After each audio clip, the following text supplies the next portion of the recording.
Pregnancy டைம்ல வர்ற sugar baby பிறந்ததுக்கு அப்புறம் போயிடும் டாக்டர் சொல்லியிருந்தாங்க. வீட்டில் ஆல்ரெடி சுகர் செக் பண்ற மிஷின் இருக்குது, ஆனா அதுல மாற்ற ஸ்ட்ரிப்ஸ் தான் இல்லை. அதை வாங்குறதுக்கு காலையிலேயே மெடிக்கல் கிளம்பி போயிட்டோம். நிறைய பேர் நிறைய டிப்ஸ் கொடுக்குறீங்க, ஆனா அவங்களால அவங்க கிரேவிங்ஸை கண்ட்ரோல் பண்ணிக்கவே முடியல. சாப்பிட்டதுக்கு அப்புறம் 2 மணி நேரம் கழிச்சு சுகர் செக் பண்ணணும். இந்த 2 மணி நேரத்துக்கு நடுவில் எதுவும் சாப்பிடக்கூடாது. ஆனா அவங்களால அதை கூட கண்ட்ரோல் பண்ண முடியல.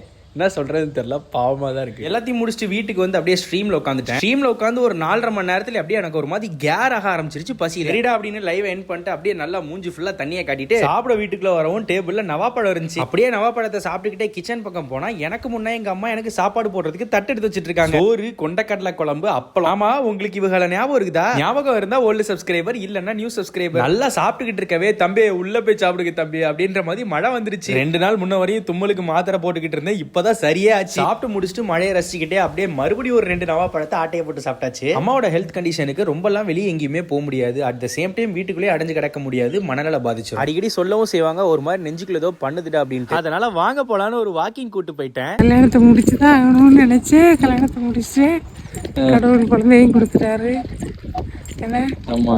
சொன்னாங்க இப்ப கூட உன்னை பார்க்கும்போது அந்த ஸ்கூல் படிக்கிற வயசு ஞாபகம் தான் வருது. ஆனா பார்த்தா உனக்கு கல்யாணம் ஆயிடுச்சு, நீ அப்பவே ஆக போறடா அப்படின்னு எங்க அம்மா சொன்னாங்க. இந்த சூப்பரான ஈவினிங் அம்மா கூட பேசுறதுக்கும் நடக்கிறதுக்கும் ஒரு நல்ல வாய்ப்பா அமைஞ்சது. அப்படியே ஃப்ரெண்ட்ஸ் கூட வெளியே சுத்த போயிட்டு அதோட இந்த vlog முடிச்சுக்கிறேன். அப்புறம் எப்போ சொல்றதுதான், மறக்காம லைக் பண்ணிருங்க.